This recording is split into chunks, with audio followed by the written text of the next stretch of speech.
सनातन धर्म में सभी महीनों का अलग अलग महत्व होता है। आषाढ़ और श्रावण का महीना शुरू होते ही हिंदू धर्म में व्रत और त्योहार बढ़ने लगते हैं।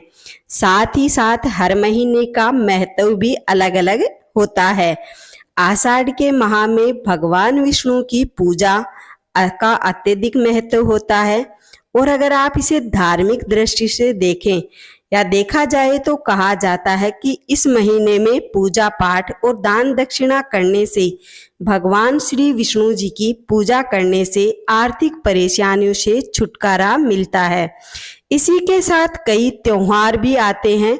इन व्रत और त्योहारों में एक ऐसा त्योहार आता है देवशयनी एकादशी। ये सबसे प्रमुख होती है। साथ ही इसके गुप्त नवरात्रि भी आते हैं जो बड़े त्योहार कहलाते हैं। आषाढ़ के महीने में देवशयन होने से पहले यही एक त्योहार आता है। इन महीनों का सबसे बड़ा संबंध भगवान विष्णु से ही माना जाता है।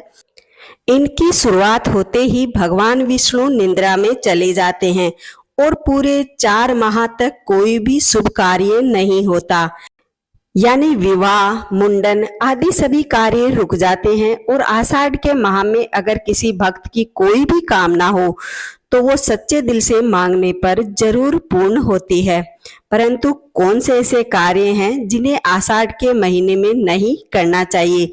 अगर आप भी माता लक्ष्मी और भगवान विष्णु जी के सच्चे भक्त हैं तो वीडियो को लाइक करें और चैनल को सब्सक्राइब जरूर करें। पहला, आषाढ़ का महीना धार्मिक दृष्टि से अत्यधिक महत्व रखता है, अतः इन दिनों गंध युक्त चीजों का सेवन नहीं करना चाहिए, क्योंकि ये चीजें मन को भटकाती हैं, जिससे काम भाव बढ़ने और शरीर और मन की अशुद्धि को बढ़ाती हैं। इसलिए ध्यान रखें, इस महीने इन चीजों का सेवन बिल्कुल ना करें। दूसरा, आषाढ़ के माह में किसी पर भी बिना वजह क्रोध नहीं करना चाहिए, ना ही किसी का अपमान करें, ना ही किसी को गलत शब्द बोले, ताकि आगे चलकर आपके जीवन में कोई परेशानी ना आए। इसलिए इन बातों का ध्यान रखें। तीसरा, इसके अलावा ध्यान रखें कि आषाढ़ के माह में तामसिक भोजन जैसे शराब, मांस, मदिरा का भी सेवन करने से बचना चाहिए। साथ ही बासी भोजन करने से भी बचें। इस माह में पेट संबंधी परेशानियां अत्यधिक होती हैं, इसलिए खाने पीने का विशेषकर ध्यान रखना चाहिए ताकि आप स्वस्थ रह सकें। चौथा, आषाढ़ के महीने में भूलकर भी इन चीजों का सेवन नहीं करना चाहिए। इस महीने में बैंगन, मैसूर की दाल, गोभी, लहसुन और प्याज का सेवन भी करना वर्जित माना जाता है। भगवान श्री कृष्ण को समर्पित होता है आषाढ़ का महीना। ऐसी चीजों का सेवन करने से वास्तु दोष भी लगता है।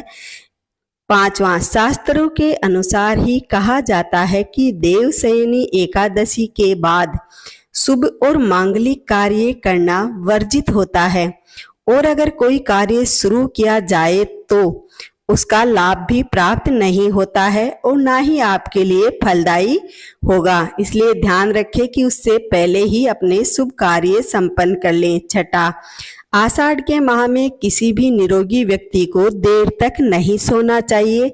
शास्त्रों में कहा जाता है कि उसके जीवन में पूर्ण रूप से अलसी फैलने लगती है और आर्थिक समस्याओं का सामना करना पड़ता है या करने लगते हैं। सातवां, आषाढ़ के महीने में बासी भोजन का सेवन भी नहीं करना चाहिए, ना ही जल का अपमान करना चाहिए। जल को हमेशा बचा कर रखें। बासी भोजन करने से बीमारियों का खतरा अत्यधिक बढ़ जाता है, इसलिए इस महीने में खासकर ध्यान रखें कि बासी भोजन बिल्कुल भी ना करें। आठवां, आषाढ़ के महीने में जल की बर्बादी या जल का अपमान करना भी गलत माना जाता है। इससे जल देवता यानी वरुण देव का अपमान माना जाता है, तो ये भूल से भी ना करें। नवा, आषाढ़ के महीने में ही देवशयनी एकादशी आती है। इस दिन भगवान विष्णु पूरे 4 महीने के लिए योग निद्रा में चले जाते हैं। इसे हिंदी कैलेंडर के अनुसार चतुर्मास भी कहा जाता है। इसकी शुरुआत भी इसी दिन से होती है। इसके बाद से सभी मांगलिक कार्य जैसे जनेऊ, संस्कार, मुंडन, शादी या फिर कोई आप नया कारोबार शुरू कर रहे हैं या कोई नया काम शुरू करना चाहते हैं तो वो सभी बंद हो जाते हैं। और अगर देवशयन के बाद भी ये कार्य करते हैं तो आपको शुभ फल प्राप्त नहीं होंगे। आषाढ़ के महीने में बेल का सेवन भी नहीं करना चाहिए। आपको वीडियो कैसी लगी, आशा करती हूँ अच्छी लगी होगी। वीडियो को लाइक और चैनल को सब्सक्राइब